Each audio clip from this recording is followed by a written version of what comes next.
இயேசுவின் இதய சொந்தங்களே, அனைவருக்கும் அன்பான வணக்கம். திரு இருதய வணக்க மாதத்தின் 13ஆம் நாளாகிய இன்று மரண வேதனைப்படுகிற இயேசுவின் திரு இருதயத்துக்கு எப்படி நம்மால் இயன்ற ஆறுதலை செலுத்தலாம் என்று சிந்தித்து பார்ப்போம். இயேசு பூங்காவனத்திலே இரத்த வியர்வை சிந்தி தந்தையிடம் மன்றாடினார் என்று பார்க்கின்றோம். இயேசுவினுடைய அந்த வேதனைகளுக்கு காரணம் நம்முடைய பாவங்கள். நம்முடைய பாவத்தின் கனாகனத்தினால் இயேசு கண்ணீர் சிந்தி தந்தையிடம் நமக்காக உருக்கமாக மன்றாடுகின்றார். அவரோடு உடன் பயணித்த சீடர்கள் கூட இயேசுவை புரிந்து கொள்ளவில்லை. அவரோடு இணைந்து மன்றாடி இயேசுவினுடைய வேதனையை தணிக்க முன்வரவில்லை. இயேசுவினுடைய திரு இருதயம் இன்று நம் ஒவ்வொருவரையும் பார்த்து கேட்கின்றது.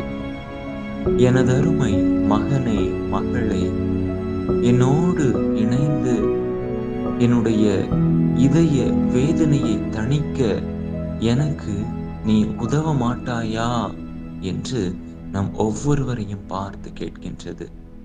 நாம் இயேசுவினுடைய திரு இருதயத்துக்கு நம்மால் இயன்ற உதவியை செய்து அந்த இதயம் படக்கூடிய வேதனையை குறைக்க முயற்சி செய்கின்றோமா? அன்பார்ந்தவர்களே, நம்முடைய வாழ்க்கையிலே சிறிய சிறிய நல்ல செயல்களை மேற்கொள்வதன் மூலமாக நம்முடைய வாழ்வில் நாம் அன்றாடம் கட்டிக்கொள்ளுகின்ற பாவ சூழல்களிலிருந்து விடுபடுவதன் மூலமாக, பாவ சூழல்களை விட்டு விலகி இயேசு விரும்புகிற நல்ல செயல்களை செய்வதன் மூலமாக துன்பப்படுகிற, வேதனையில் நொறுங்கி போயிருக்கிற இயேசுவின் திரு இருதயத்துக்கு நிச்சயமாக நம்மால் சிறிதளவேனும் ஆறுதல் தர முடியும்.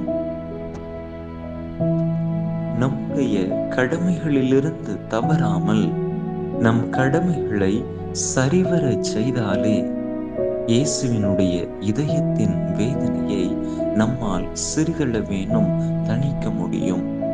பல நேரங்களில் நாம் நம்முடைய கடமைகளிலிருந்து தவறுவதன் மூலமாக இயேசுவினுடைய திரு இருதயத்தை காயப்படுத்துகின்றோம்.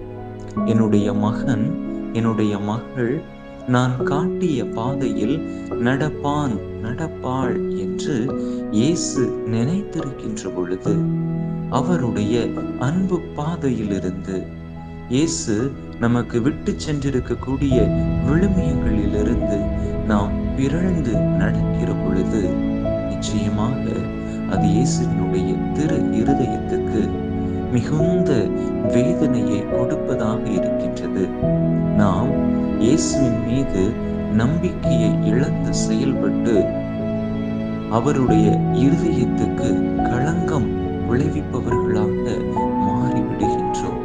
எனவே நம்முடைய கடமைகளை சரிவர ஆற்ற முயற்சி செய்வோம்.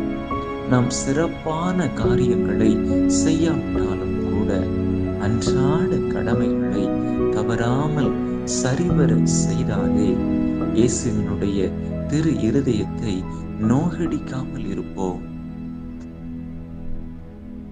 நம் அன்றாட கடமைகளோடு நம்மால் இயன்ற சிறிய சிறிய உதவிகளை நமக்கு அடுத்திருப்பவர்களுக்கு, நம் உறவினர்களுக்கு, நம் நண்பர்களுக்கு, தேவையில் இருப்பவர்களுக்கு நாம் செய்வதன் மூலமாக இயேசுவினுடைய திரு இருதயத்தை மகிழ்விப்பவர்களாக மாறுகின்றோம்.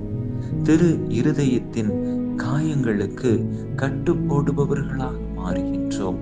எனவே அப்படிப்பட்ட சிறிய சிறிய முன்னெடுப்புகளை அன்றாடம் நம்முடைய வாழ்க்கையிலே மேற்கொள்ள முயற்சி செய்வோம்.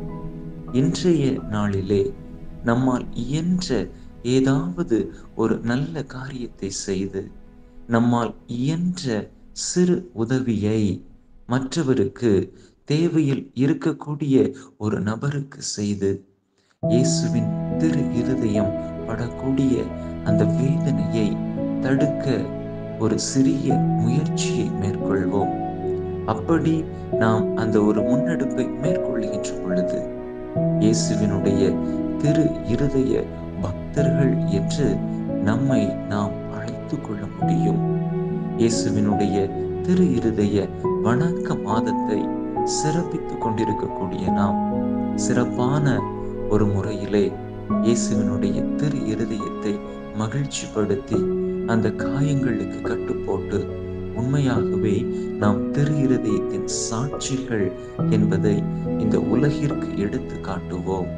இயேசுவினுடைய திரு இருதய அன்பின் நிழலில் மறைந்து அவருடைய அன்பை ரசித்து ருசித்து இந்த உலகத்திற்கு அந்த அன்பை எடுத்து காட்டி, இன்னும் பலரை இயேசுவினுடைய அன்பிலிருந்து விலகிச் சென்ற மனிதர்களை அந்த அன்பிற்கு அருகில் கொண்டு வந்து நம்மால் இயன்ற ஆறுதலை இயேசுவினுடைய திரு இருதயத்திற்கு கொடுத்து கொண்டே இருப்போம்.